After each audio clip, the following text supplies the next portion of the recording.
What's going on, everybody? Ronnie DiMaggio here, product specialist at BMW of Morristown.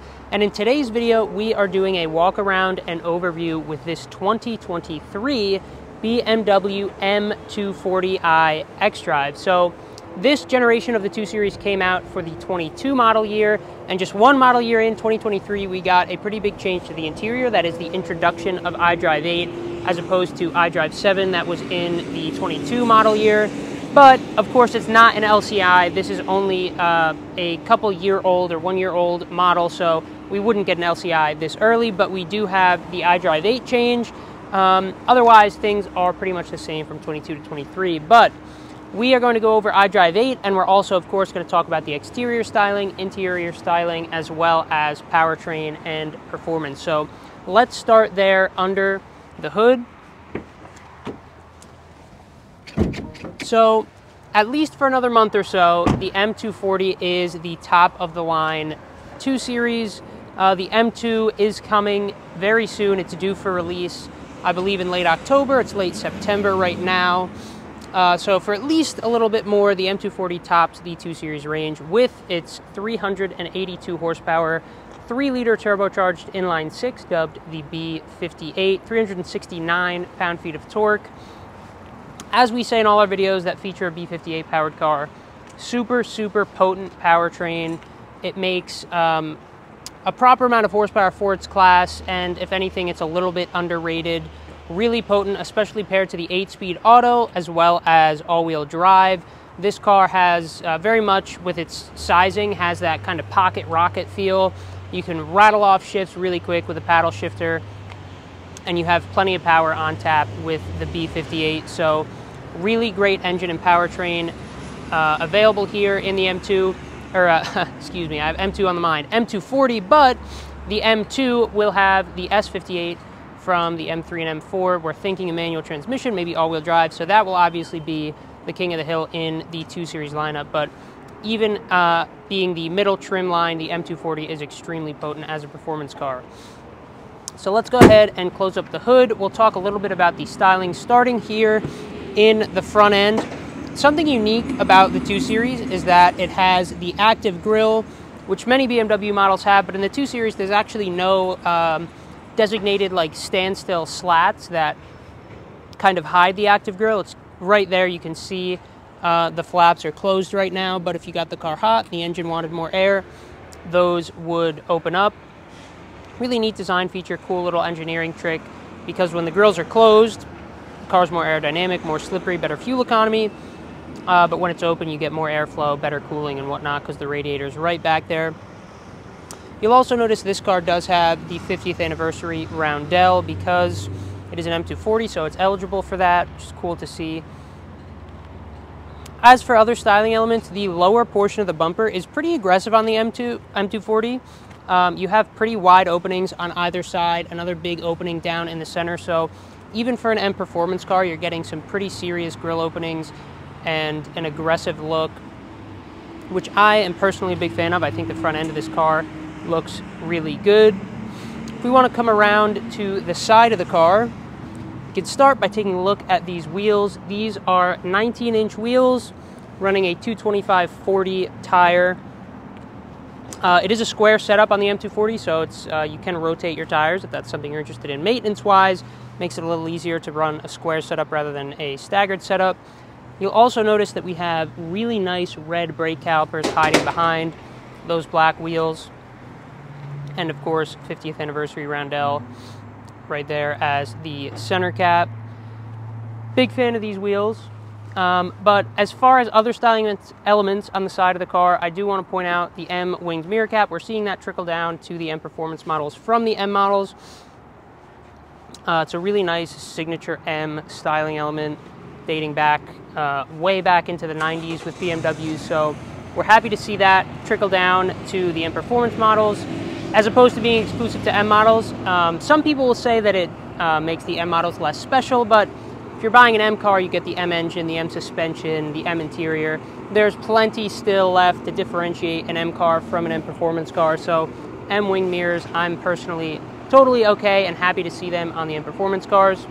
Another thing that I personally really like about the styling of this car is that the Hofmeister kink is extremely exaggerated on this car. It's really intense and pronounced, which I like. It's a little more subtle on some other models, but it's really strong here on the M240 and all 2 Series models, 230 up through M2, I would suspect at least. So cool to see that. And if you want to back up a little bit, we can see that the entire side profile of the car is pretty traditional BMW, which is really cool. So you have, like I mentioned frequently with BMWs, a decent gap between the front wheel axle, like the center of the front axle, and that door line. And then you have the Hofmeister kink, and it has that sort of setback on its haunches type of look, rear-wheel drive proportions. Always makes a car look a little bit sportier and is kind of signature of BMW, so that's always something that we like to see. Another thing I want to point out, seeing this car in person, that doesn't really come through well in pictures, for a non-M car, this car has some pretty substantial rear fender flares. They come out a lot more on the M240 than they do on other M Performance cars. Obviously, the M Performance cars share the bodywork with the traditional models, like the series core models, like the 230 and stuff like that, whereas the M models get their own wide body kit. The M2, we suspect, will be getting a wide body kit, even more so than what the M240 already has. So the M2 is in line to have some really wide rear arches and those wide hips that like the M3 has become known for. So that's definitely exciting, and it's something I really like in particular about the M240. But around back of the car, you can see, first of all, this one is all black. This one has the M Sport Package Pro with Shadowline. So we have black spoiler, kind of black chrome tailpipe finishers, gloss black rear diffuser. Even the rear taillights are really dark. You have a clear element down here in the bottom, a totally black element on the top, and then a deep, deep red. So really dark and kind of sinister looking in the back, which is awesome. Paired with the little color pop of the 50th anniversary roundels, I think the M240 looks really good. In this particular spec, this one was spec'd out really nicely with the black wheels and everything. You can get a little more colorful with the 2 Series. We have a Brooklyn Gray 230 right behind us, so you can spec out, there's obviously Thundernight Metallic, so you can get really colorful. You can go like all black sinister. You have a lot of options. And of course, the M2 will bring a lot of color options as well. But that's going to do it for the exterior styling of the M240. Let's go ahead and pop the trunk, and we will hop in the back seat as well to take a look at some of the practicality elements if you plan to use the M240 as an everyday car. All right, so here we are around back of the M240 to take a look at the storage space. Obviously, this will apply to all 2 Series coupe models. Storage space will be the same. And the 2 Series is the smallest car in the current BMW lineup, so you might not expect it to be super practical as far as trunk space and storage capacity goes, but that's actually not the case. I am pretty surprised at how large and spacious this trunk is. Obviously, it doesn't quite match something like a 5 Series, of course not like an X3 or any SAV, but you can definitely fit like a golf bag lengthways, for example, maybe 2 in like a diagonal direction here. You could definitely fit storage for 2 if you wanted to take it on a weekend trip or something, seat 2 people in the car and have all of their luggage in the back here. Totally doable. So a perfectly usable trunk for what is a relatively small car. I'm pretty surprised actually at how usable the trunk is.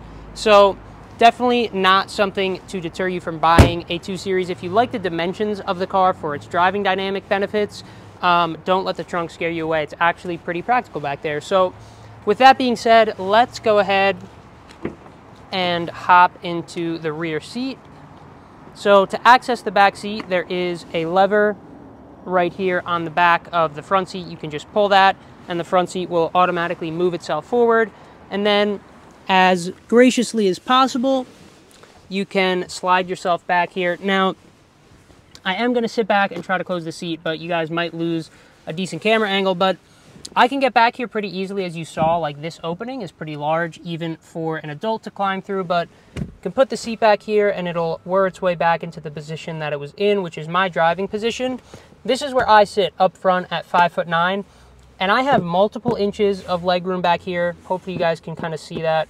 About this much leg room or knee room. I have a place to put my feet. Headroom's a little bit tight. I probably only have about an inch of headroom up there. So if you're taller than like 5'10", you might not be very comfortable back here sitting upright. You might have to hunch over a little bit, but I'm back here, I fit, I'm comfortable. I could sit back here for a long time without getting uncomfortable. It's really not too small at all. So again, pretty impressed with practicality in the 2 Series. For a small car, of course, not going to be something like a 3 Series or a 5 Series, obviously, but perfectly usable. I'm about 5'9", like I said, and I fit back here comfortably behind my own driving position. So that's going to do it for the back seat and the trunk in the 2 Series. Let's hop up front and talk about the interior and what's going on in the cockpit area. All right, so here we are up front in the M240. First things first, big hot ticket item for the 2023 2 Series iDrive 8, at least the 2 Series Coupe, I should say. iDrive 8 has made its way into the 2 Series, as it has with the 3 Series, the M3, the X7. It is coming to all BMW models eventually. And in the 2 Series in particular, I think it works really nicely with this interior. The dashboard center console area, this area right here, looks pretty similar to the 3 Series, which I appreciate because in the F chassis 2 Series, the dashboard kind of looked a little bit cramped and condensed. It looked a little bit too small. Wasn't in love with how it was proportioned, but I think they definitely fixed that here for the G chassis 2 Series. And with iDrive 8, it all works really well, looks really nice. And of course, iDrive 8 works really well as well. So you have your fully digital gauge cluster screen here, which is configurable using this button on the steering wheel. You can press this, and then if we take a look in the gauge cluster, I can change the content that is shown in the center there. I can go from a map to a G meter to my music. I can change the layout as well. So if I just tap over to the right, I can go from a tachometer with a speedometer kind of close together. I can space them out a little bit, or I can just have the speed over there on the left. And of course, I can change the head-up display as well, which won't show great on camera, but lots of configurability in that gauge cluster, which I really like. I think it's a big improvement over the iDrive 7 gauge cluster as far as configurability goes. If we take a look at the center screen, obviously this is integrated into one big piece of glass here with the gauge cluster, but it does operate separately. So you can control the center screen with touch, of course. You do still have an iDrive knob, or you can use voice control with the button on the steering wheel. You can say, hello BMW, set up anywhere where you want. And then with the voice assistant, you can control climate, you can control media, make phone calls, set navigation destinations, things like that. So you have a lot of options as far as controlling this center screen. I personally prefer to use the iDrive knob. It's just kind of what I'm used to with BMW, and it does work really nicely with iDrive 8. So you have your main menu up here with all your vehicle apps, all your settings, and if you connect to CarPlay apps will show up in here as well. One thing that we get some comments on is that this kind of looks a little bit too intimidating. It's too many options. It's a big sea of apps. And if you're driving, for example, it can be a little bit difficult to find something in there, but that is easily solved by 2 different solutions. One, you can search here, or you can rearrange these apps into whatever order you like, so all your most used ones can be up in that top row. A third solution is to set those to a shortcut here, so you can set any app that you like to a shortcut, so it's always easily accessible by swiping down on the screen and then tapping whatever shortcut it is that you want to use. Otherwise, your home screen is configurable as well, so you can move things around here just as you could with iDrive 7. And then on the left here you have media. You can choose through your media sources, media radio settings, connect a mobile device. You can access your telephone or navigation as well.